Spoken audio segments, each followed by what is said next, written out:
¿Bebes agua potable? ¿Te alimentas todos los días? ¿Tienes casa, educación y acceso a sanidad? Entonces no conoces el producto que ya disfrutan más de 3.000 millones de personas en todo el mundo. ¡La pobreza! Buenos días, profesor. Buenos días, compañeros. Mi nombre es Roger de Jesús Carrión Domínguez, alumno del primer ciclo de Derecho. En esta oportunidad, terminando ya con el curso de Economía General, nos toca presentar nuestro informe final acerca de la bibliografía del fenómeno económico de la pobreza. Estamos a cargo de 3 compañeros, los cuales expondremos diferentes etapas del trabajo. En lo que me concierne a mí, hablaré acerca de la introducción del trabajo y de las escuelas de la economía que fortalecen el tema o trabajan bastante con el tema de la pobreza. En la actualidad, la pobreza es una forma de vida que surge de la imposibilidad de acceder a los servicios y recursos productivos para satisfacer las necesidades básicas, ¿no? Esto conlleva el deterioro del nivel y calidad de vida. En este presente informe final se dará a conocer los puntos de vista de la economía frente a la situación en la cual estamos experimentando. Este año 2023 nos ha vuelto a afectar demasiado y las crisis económicas han bajado los niveles de vida de los pobres a través de varios canales, ¿no? Que fueron la disminución de los salarios, el aumento de desempleo, y esto nos redujo los ingresos laborales, ¿no? En la región Piura, estas lluvias y el rebote de estas enfermedades del dengue han afectado a la economía, también las actividades socioculturales y las educativas, que a la larga nos repiten en una pérdida económica a nivel nacional y regional. Dentro de informe, ¿no? Tratamos también de las escuelas de la economía. Una de las escuelas de la economía que ha fortalecido bastante el tema de la pobreza es la escuela clásica, ¿no? Y nos dice que para reducir la pobreza y el crecimiento de largo plazo, debemos mejorar las condiciones de vida de las personas. Por ejemplo, mejorar el empleo, mejorar los salarios, y aunado esto a la disminución de los precios de los bienes y servicios de la causa del aumento de las ofertas de productos. Adam Smith, uno de los principales representantes de esta escuela clásica, nos dice que la pobreza posee un rasgo distintivo, ¿no? Que los pobres son solamente los que pueden sostenerse por un trabajo asalariado. Pero un trabajador es rico o pobre, ¿está bien o mal? En proporción al precio real de su labor y al precio de estos bienes que él pueda comprar, puede poseer mucho más. Otro de los principales escuelas es la escuela neoclásica. Esta analiza el tema de la pobreza enfatizando y analizando el beneficio del empleo y el crecimiento junto al dinero. Considera que tanto los consumidores como las personas y empresas deberían optimizar sus resultados y configurar a lo mejor posible a una solución posible y evitar posibles conflictos de pobreza. Dentro de esto, los diferentes estados y países crean mucho en tema de las teorías keynesianas, y ellos dicen que si aumentando el déficit público y dejando relegadas las inversiones de infraestructura, esto aumentará el sistema productivo.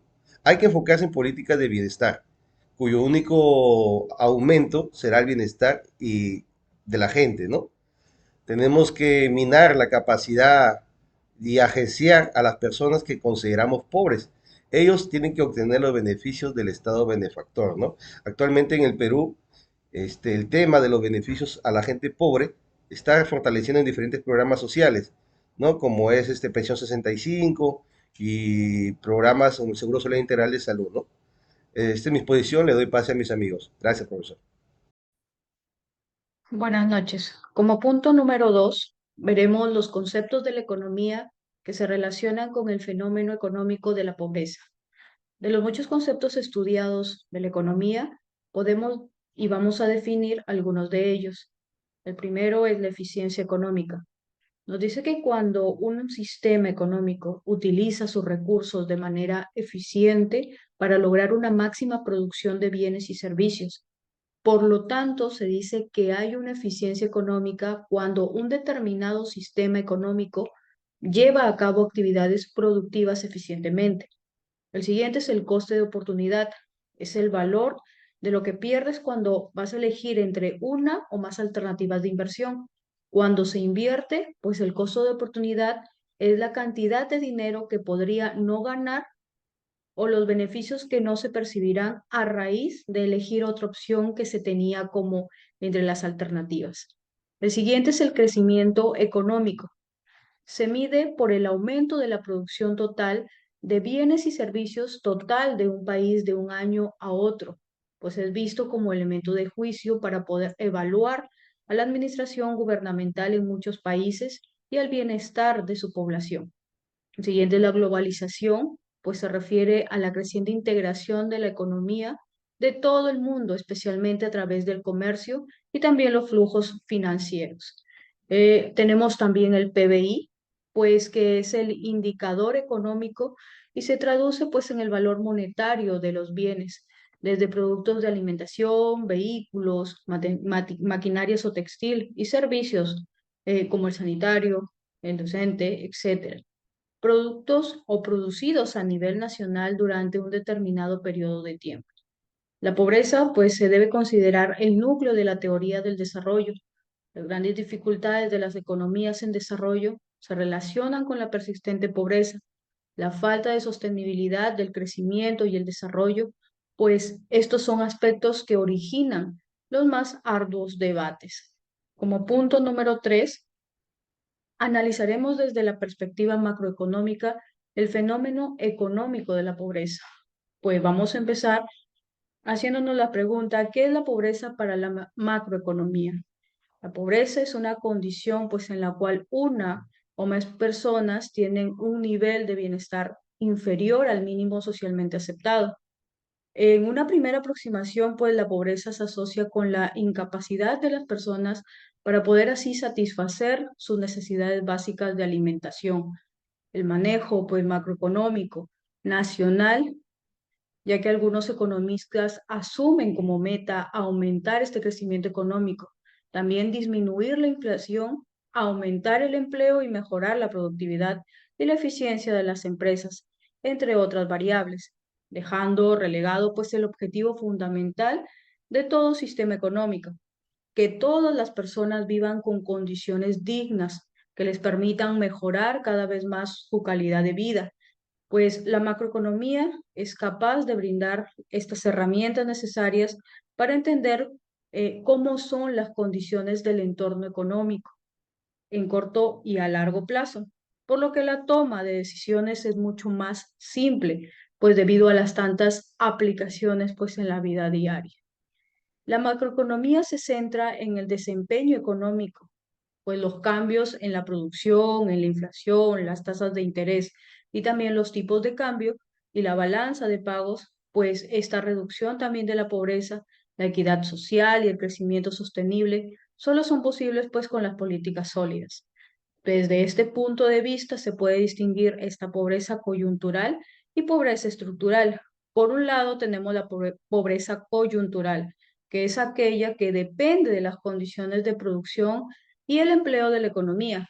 Por lo tanto, pues en periodos de un auge económico, la demanda de trabajo va a aumentar y en consecuencia, pues tanto el nivel de salarios como también el empleo crece, generando beneficios sociales en términos de los ingresos familiares y la disminución de la pobreza. Es decir, el comportamiento de la pobreza coyuntural va a obedecer en gran medida a las lógicas de la teoría económica clásica. Mientras que por otro lado también tenemos la pobreza estructural, que es aquella pues que no tiene una correlación importante con el crecimiento económico. Gracias. Punto vamos a abordar un análisis desde la perspectiva microeconómica en base a la pobreza. La microeconomía nos ayuda a entender cómo los individuos y las familias toman decisiones económicas con sus recursos completamente limitados. En el caso de la pobreza en nuestro país, se han identificado varios factores que van a ayudar a explicar este problema. Como factor número uno, la pobreza está determinada principalmente por los bajos e inestables ingresos que obtienen estas familias, por lo cual se les califica como pobres. Factor número 2. Las decisiones importantes que toman los pobres a menudo presentan información incompleta y también presentan una falta de autocontrol. especialmente en el manejo de su crédito, la salud preventiva, la fertilidad y la educación. Factor número 3. La pobreza también se relaciona con las restricciones externas que enfrentan los pobres en ciertos mercados, porque por esta situación se ven completamente marginados de acuerdo a su estabilidad económica, los cuales les priva en acceso a seguros de salud, pensiones y servicios básicos. Factor número 4. Los pobres están expuestos a mayores riesgos debido a la volatilidad de sus ingresos por falta de la facilidad financiera para amortiguar estas fluctuaciones. Factor número 5. Para combatir la pobreza es necesario influir en las decisiones de los pobres mediante la difusión de información y aplicación de mecanismos de economía del comportamiento. Además, se requiere mejorar la calidad y cantidad de servicios sociales como salud, educación, nutrición y la participación del sector privado para ayudar a las familias que se encuentran en estos problemas. Durante la pandemia se demostró un estancamiento económico debido al aislamiento social obligatorio.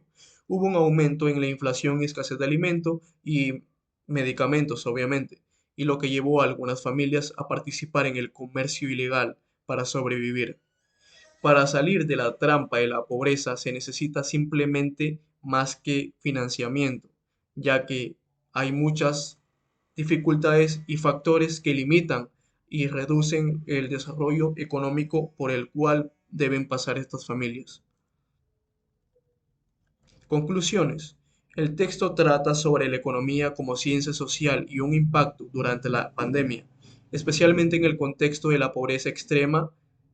Se mencionan las políticas implementadas como subsidios y bonos para abordar la crisis. Se destacan importancia en la economía de la sociedad, ya que permiten a las personas administrar sus ingresos y satisfacer sus necesidades de manera efectiva.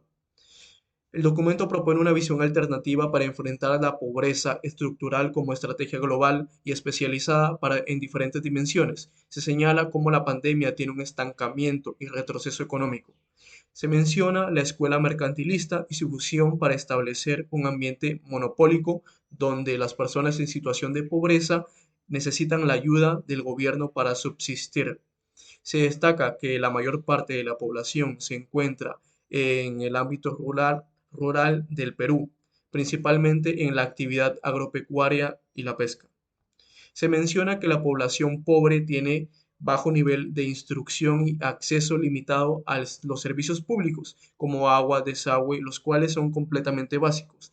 La falta de crecimiento económico limita la capacidad de estas familias y del gobierno para financiar instituciones sociales que puedan ayudar a estas familias para que salgan de su problema de pobreza o pobreza extrema.